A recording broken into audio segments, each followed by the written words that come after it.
Good afternoon. After a series of meetings throughout the weekend with my national security team, I want to update the American people on our ongoing evacuation operation in Afghanistan. But first, I just was briefed by the FEMA administrator who's here with me today, Ms. Criswell, about the flash flooding in Waverly, Tennessee, and surrounding areas in Tennessee. I want to begin by expressing my deepest condolences for the sudden and tragic loss of life due to this flash flood. I know we've reached out to the community and we stand ready to offer them support. I've asked the administrator to speak to Governor Lee of Tennessee right away, and we'll offer any assistance they need for this terrible moment. Let me also say a few words what is now tropical storm, not hurricane, Henri, which made landfall at approximately 12:15 this afternoon in Rhode Island. Henri is impacting much of the Northeast right now, and I want to talk about our efforts to prepare and respond to this storm. We have been closely monitoring Henri's progress and making the necessary preparations. Fortunately, it's no longer a hurricane. It's been downgraded to a tropical storm. And we are taking it seriously, though, because the size and the storm surge and the rainfall is producing. It's also impacting an area of the country that has already experienced heavy rainfall over the past several days. And while New Englanders are used to dealing with some tough weather, this storm has the potential for widespread consequences across the region with significant flooding and power outages that could affect hundreds of thousands of people. And so we're doing everything we can now to help those states prepare, respond, and recover. I can't think of anyone better to lead this operation than Deanne Criswell of FEMA. Before she headed up FEMA, she led the emergency response in New York City, and she was one of the key federal officials leading our response to Superstorm Sandy. She knows this area very, very well and knows what's needed better than anyone. Yesterday, I talked with the administrator and each of the governors in the key states most likely to be affected. I urged them to take advantage of the assistance FEMA can offer in advance and committed to do everything we can to support their communities through the storm and afterwards. FEMA has already pre-positioned resources in the region to speed our ability to respond, including food, water, and life-saving communications equipment, as well as generators. In close cooperation with the electrical sector, preparations are in place to address significant power outages, and resources and supports is staged at the edge of this storm to be able to move quickly in to help. Thousands of additional line crews and vegetation clearing crews from other states and from Canada are already heading toward the impacted states in New England, ready to serve as move in as soon as is feasible. They'll clean up fallen trees, help local utilities repair damaged lines, and restore electrical service as fast as possible. And I want to thank these crews for their commitment to helping their fellow citizens in time of need. I've already approved emergency declarations for Rhode Island, Connecticut, and New York, which activates funds and means we can get in there and help as soon as this extreme weather has moved through. We don't know the full extent of the storm's impact today, but we're acting to prepare for and prevent damage as much as possible and to speed help to affected communities so they can recover as quickly as possible. I also want to encourage everyone to do their part to prepare. Follow the guidance from their local authorities. Some places have already had heavy rains and winds and dangerous storm surges. Henri is going to continue to move across much of the Northeast, so it's important to monitor it closely and be prepared in your home, in your community. Make sure you have the supplies for your entire household, including necessary medications and food, water, battery-powered radios in case of extended power outages. And don't forget that you may need to seek shelter while you're battling the Delta variant and COVID-19. So wear a mask and try to observe social distancing. And to everyone across the country, don't get caught by the next storm. get vaccinated. Get vaccinated now. Protect yourself and your family against COVID-19.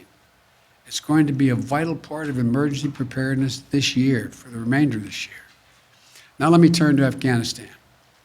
I've continued to make progress since I've spoke to you on Friday. We have moved thousands of people each day via U.S. military aircraft and civilian charter flights. In a little over 30 hours this weekend, we've evacuated an extraordinary number of people, as I will detail in a minute, about 11,000 individuals. That number will change day to day as the air and ground operations in Kabul vary. Our first priority in Kabul is getting American citizens out of the country as quickly and as safely as possible. At my direction, the State Department continues to reach out to the remaining Americans we have identified by phone, email, and other means to ascertain their whereabouts and their plans. We're executing a plan to move groups of these Americans to safety and to safely and effectively move them to the airport compound. For security reasons, I'm not going to go into the detail of what these plans entail, but I will say again today that I have said before, any American who wants to get home will get home. We've also been evacuating the citizens of our NATO allies and our partners, including their diplomats, their embassy staff, who remain in Afghanistan, and to get them back to their homes as well.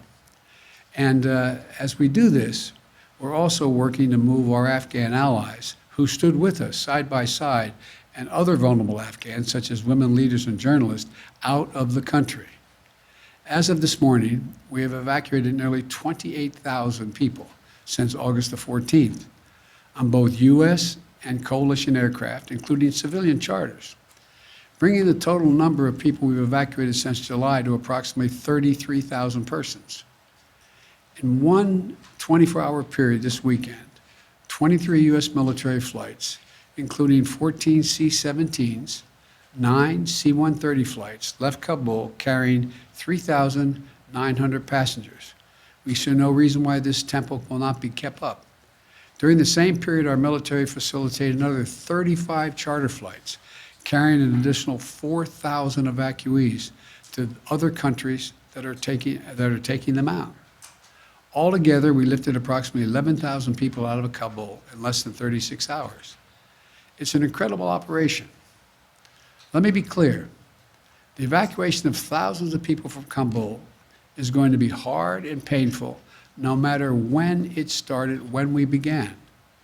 It would have been true if we had started a month ago or a month from now.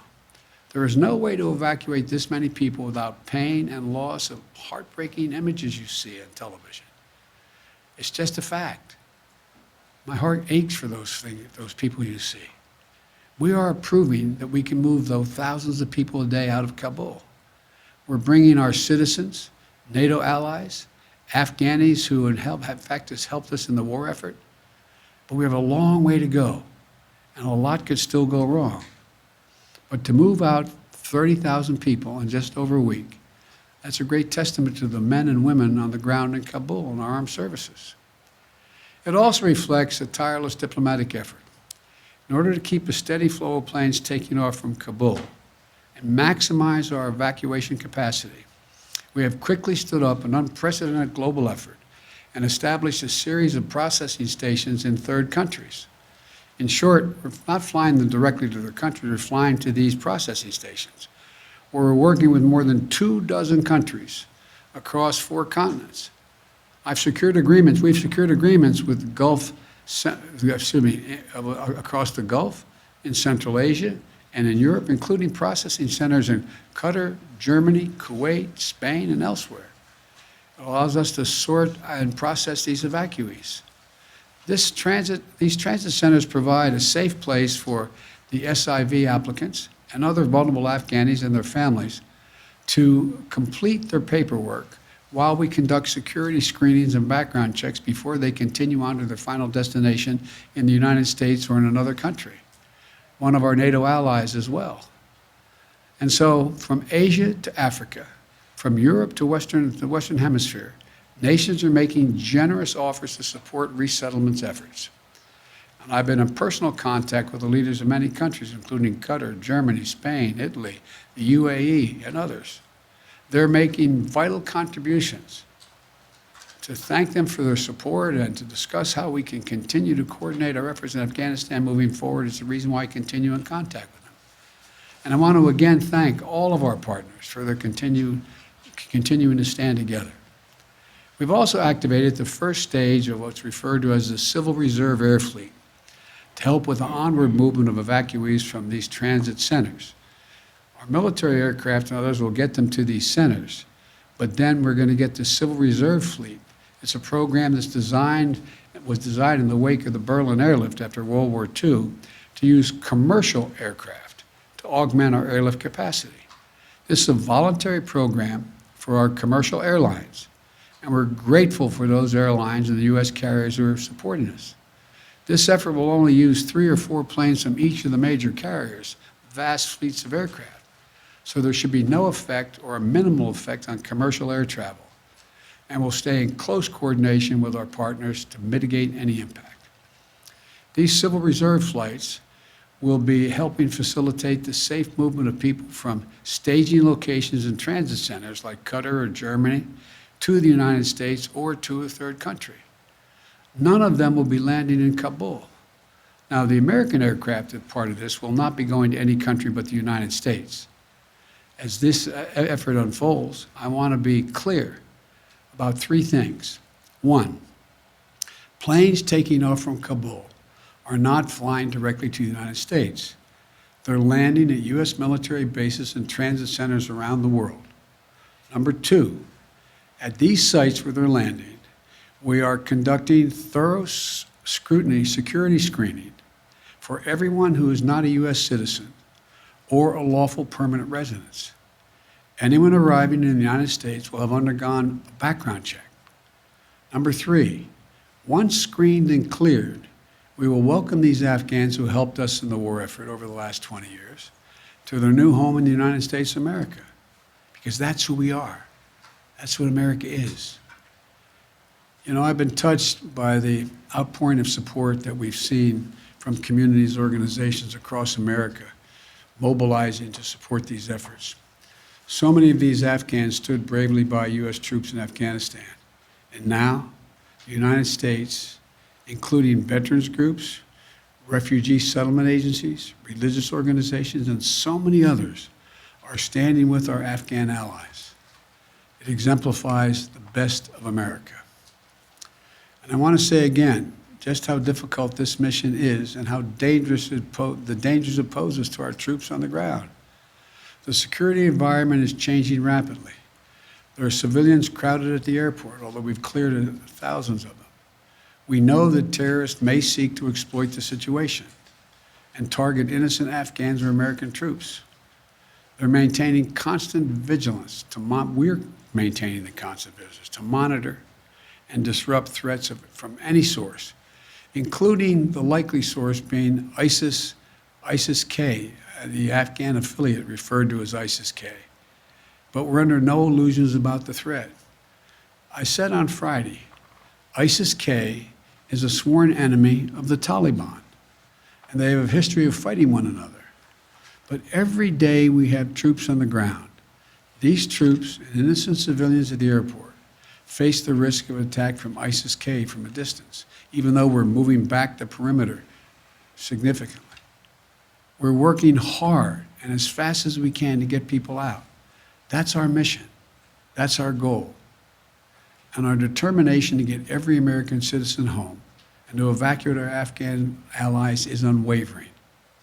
We continue to see not only the enormous scope and scale of the effort, we will see the individual lives that are affected, the families that are desperate to get home to their loved ones in America, the communities of veterans who have mobilized to try to help their former interpreters get to safety, the frightened Afghans who aren't sure what to do. To state the obvious, it's heartbreaking. We're all seeing it. We see it, we feel it. You can't look at it and not feel it. Nothing about this effort is easy, but the women and men of the United States Armed Forces are acting bravely and with professionalism and with a basic human compassion. I want to offer my profound thanks to our service members on the ground in Kabul and to all those at U.S. bases around the world who are welcoming and caring for these evacuees. And to all the diplomats and civil servants who are working around the clock to rescue American citizens, the citizens of our allies, our Afghan partners, vulnerable Afghans such as women leaders and journalists. What we are doing is extraordinary. And you have to think of all they're doing, thanks to the people from all over the world who are helping this effort. So I want to thank you, and I'll keep you informed every day as we move forward. May God protect our troops and our diplomats and who are serving in harm's way. Now I'll take a few questions. Darlene from the Associated Press. Mr. President, thank Yes. you. We're 9 days away from the August 31st deadline. Will you extend that deadline, or what is your thought process on It is extending the evacuation operation? There's discussions going on among us and the military about extending. Our hope is we will not have to extend, but there are going to be discussions, I suspect, on how far along we are in the process. Mr. President. Mario Parker, Bloomberg. Thank you, Mr. President. Just to piggyback off the August 31st deadline, you told the G7 in Cornwall you promised them support back in June. If they ask for a larger or a longer American presence past the August 31st deadline, what will you tell them on Tuesday, sir? I will tell them that we'll see what we can do. Look, we are working closely with the G7. I've spoken with most of the leaders of G7. I'll be doing a conference with them, I think Tuesday, I'm not certain. And we'll have that discussion. But we already have helped get out diplomats from other countries. We've already helped get out citizens from other countries, and we'll continue to do that. And Mr. President, it sounded like you've extended operations into Kabul outside of the airport. Is that correct? What I'm not going to do is talk about the tactical changes we're making to make sure we maintain as much security as we can. We have constantly, how can I say it, increased rational access to the airport where more folk can get there more safely. It's still a dangerous operation, but I don't want to go into the detail of how we're doing that. Mr. President. Andrew from the Wall Street Journal. Thanks, Mr. President. Our reporting on the ground shows that Afghans with the proper paperwork are still having trouble getting to the airport. Some say they feel abandoned by the U.S. U.S. Embassy staff some U.S. Embassy staff that are Afghan haven't been able to make it into the airport as well. Why isn't the U.S. doing more to allow Afghans into the airport, to ensure access to the airport? And are you still opposed to setting up an extended perimeter around the airport to help ease that access? Number one, I think you're going to see they're going to get out. Number two, we have made a number of changes, including extending access around the airport and the safe zone. And we've done a number of things, again, I don't want to get into detail about. But the fact is that more and more of the groups we urgently want to get out of Afghanistan, starting with American citizens, and the folks who worked in the embassies and personnel with our allies, as well as the Afghans who helped them and worked in those embassies, as well as those who helped them on the battlefield as well. We are working diligently to make sure we've increased the ability to get them out. We've changed the gate operations and a whole range of things, and that's why we've been able to significantly increase the number of people we're getting out. And will the Taliban agree to an extension past August 31st? Have we discussed that with them? We've discussed a lot with the Taliban. They've been cooperative in extending some of the perimeter. That remains to be seen whether we ask that question. Ed, fire away. I don't want you jumping over that. Following up on Andrew's question, because the United States is now negotiating with the Taliban over airport access and such, do you now trust them? And then a question on the public response. A new poll out today shows Americans wanted to withdraw from Afghanistan, but they disapprove of the way you've handled it. Poll also found that based in part on what's transpired in the last week, the majority of Americans, forgive me, I'm just the messenger, no longer consider you to be competent, focused, or effective in the job. I haven't seen that poll. It's out there from CBS this morning. What would you say to those Americans who no longer believe that you Look, can do the job? I had a basic decision to make.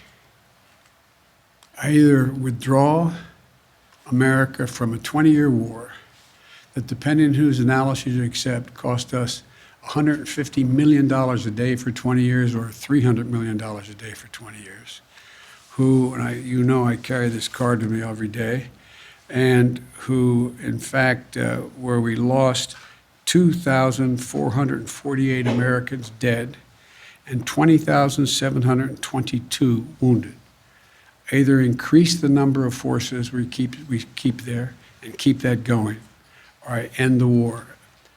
And I decided to end the war. As I said the other day, the only reason we're in Afghanistan is this is the place from which bin Laden attacked the United States of America. Had this been in another Middle Eastern country where he could have easily have moved from, we would have never gone to Afghanistan. So the question is, when is the right time to leave? What are our national interests? Where do they lie? And the idea that we are in a situation where we can not recognize that terrorism has metastasized around the world, and the need for us to focus on other parts of the world which create an even greater danger of an al-Qaeda-like operation beginning, can't be ignored. And we are, as you well know, because you follow this, we are a number of places where we're doing that without permanent basing American forces there. So I think when this is over, the American people have a clear understanding of what I did, why we did it, and but look, that's the job. My job is to make judgments. My job is to make judgments no one else can or will make. I made them. I'm convinced I'm absolutely correct in not deciding to send more young women and men to war for a war that, in fact, is no longer warranted. On the question of the Taliban, though, do you trust them now? Do you have to negotiate? I don't trust anybody, including you. I love you. But, there's not a lot of people I trust. Look, the Taliban has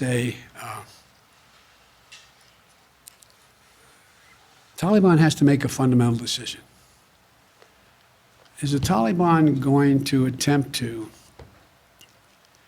be able to unite and provide for the well-being of the people of Afghanistan, which no one group has ever done since before, dealing for hundreds of years? And if it does, it's going to need everything from additional help in terms of economic assistance, trade, and a whole range of things. The Taliban has said, we'll see whether they mean it or not. They're seeking legitimacy. They're seeking legitimacy to determine whether or not they will be recognized by other countries. They have told other countries as well as us they don't want us to move our diplomatic presence completely. So all this is all just talk now. All just talk now. And so far, the Taliban has not taken action against U.S. forces. So far, they have, by and large, followed through on what they said in terms of allowing Americans to pass through and the like. And I'm sure they don't control all of their forces. It's a ragtag force. And so we'll see. We'll see whether or not what they say turns out to be true. But the bottom line is this, folks. Look, at the end of the day, if we didn't leave Afghanistan now, when do we leave? Another 10 years? Another 5 years? Another year? I'm not about to send your son or your daughter to fight in Afghanistan. I don't see where that is in our overwhelming interest. And the talk about how our interests are going to be impacted, let me tell you, you're sitting in Beijing or you're sitting in Moscow. Are you happy we left? They'd love nothing better for us to continue to be bogged down there, totally occupied with what's going on. So the idea, I think that history is going to record, this was the logical, rational, and right decision to make. So thank you all so very much. Thank you. Sanctions against the Taliban, the British are calling for sanctions. They're going to discuss sanctions on Tuesday. Would you support sanctions against the Taliban under certain conditions? On Friday, you mentioned harsh conditions if they misbehave. The answer is yes. It depends on the conduct. Thank you. Mr. President, what about ISIS and the threat that Americans face now?